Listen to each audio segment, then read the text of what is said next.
Manever I say ma PENDREAM TV. PENDREAM TV there, o see them yopo.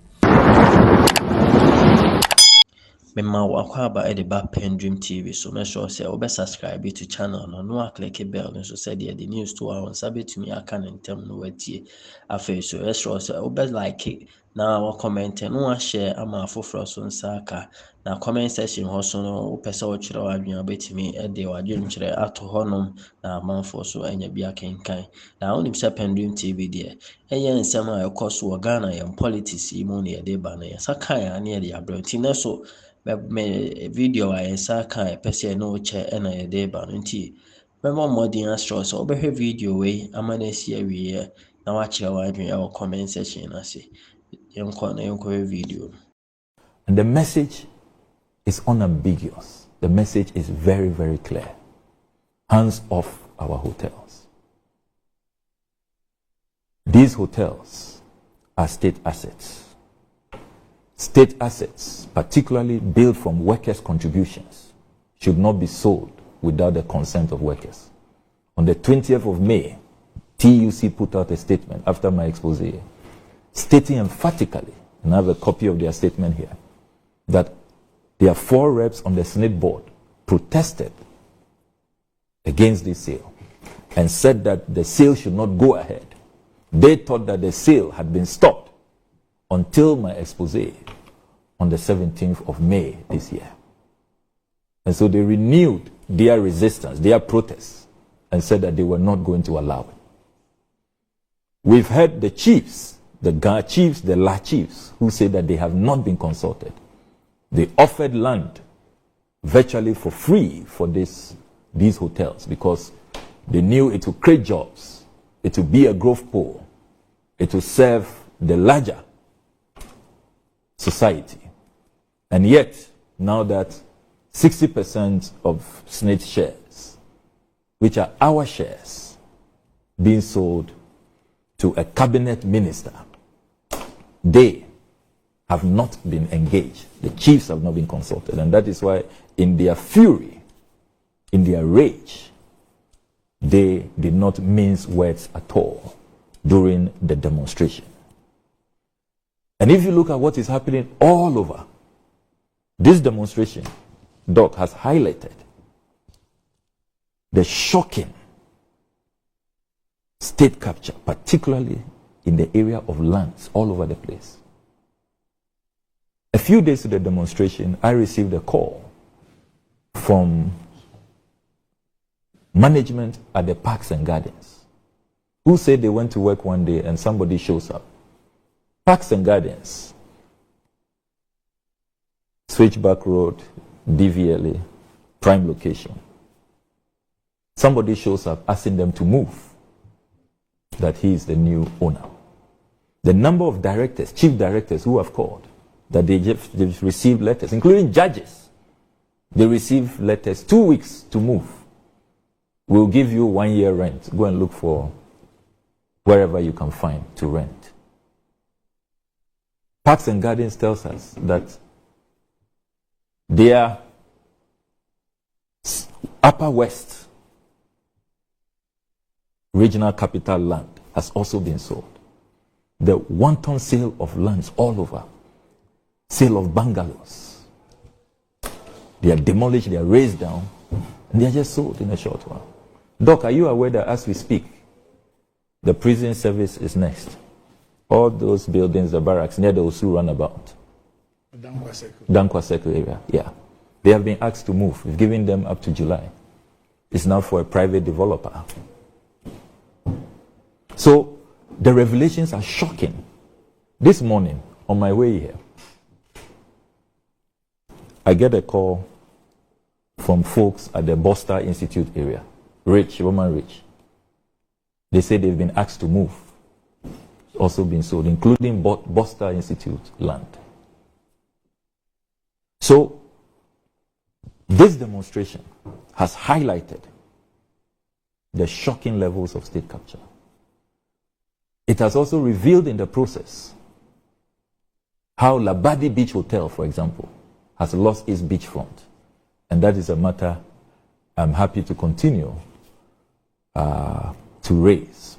despite the threats from the Blay family. And I've asked them to do whatever they want to do. They've issued ultimatums. I've said, I'm not retracting the truth. When you are armed with the truth and the facts, you fear no foe, you fear no court, and you fear no judge. So, we are talking about matters that are at the heart of national development, of workers' rights, and the welfare of Ghanaian workers. These hotels we are talking about, Labadi Beach Hotel, La Palm Royal, Ridge Royal, Elmina Beach Hotel, Buzia Lodge, Trust Lodge, are hotels built by workers' contributions. When workers retire, they expect that these hotels will take care of our pensions. We will get good returns. And if you look at the financial statements, copies of which I've brought here, from Deloitte, the reputable Deloitte, and you know Deloitte is, global, top 4. Top 4 globally renowned, celebrated audit firms. Labadi Beach Hotel is so profitable. Earlier on the 19th of May, Smith had issued a statement creating the impression that all these hotels are not doing well, that these hotels need a savior. That is what compelled us to go and look for the financial statements.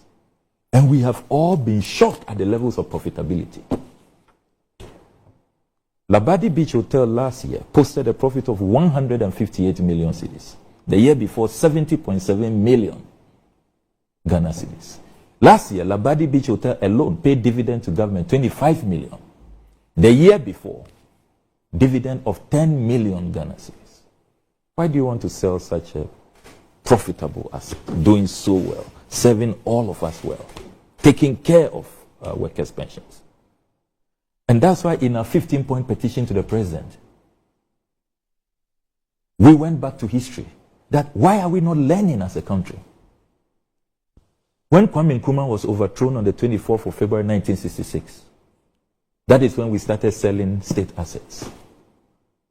What have we benefited from it? Where are all those over 300 factories and industries sold? They just became properties of private people who benefited alone. We missed out on the Industrial Revolution. We missed out on opportunities to use these investments to create jobs, to industrialize, and to transform our society. Even the other hotels that are now struggling in recent years, it's a management issue.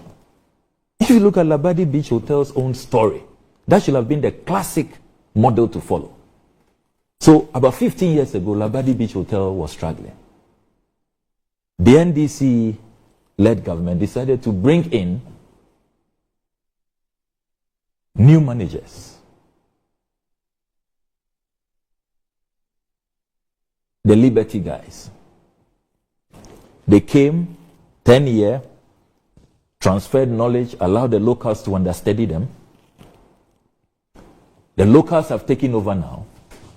Indigenous Ghanaians have taken over. And the hotel is even more profitable than when the expats were managing it. It tells you that with the right management, and the irony is that the same street, just a 2 minutes walk apart, Labadi, La Palm. How can Labadi be doing so well and La Palm struggling? It's a management issue. We put out memos of the deputy MD who acted as MD and was demanding $18,000 for 6 months.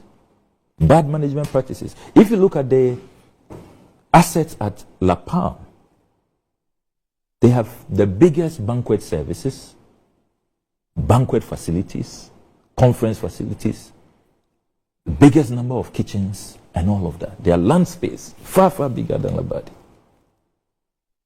So, just change the management. Stop sending, political apparatchiks, square pegs in round holes. So, we know what to do. We're refusing to do it. That is why, as part of this campaign, some of us have said enough is enough. we are sponsoring a private members bill. And I want to salute colleagues who have joined me, led by the Honorable Atufosin, the minority leader, who is young folks calling themselves Ashanti Young Democrats or something, trying to, unfortunately, tribalize this whole thing. 16 years ago, when I took on the Honorable Jacob Echebilamte and went to the Supreme Court and said that it was wrong for him to purchase his bungalow, is Jacob Echebilamte an Ashanti or an Akan? So this attempt to trivialize matters, serious issues, must stop. I have been very, very consistent that politicians, political exposed persons, it's not right. It's unethical.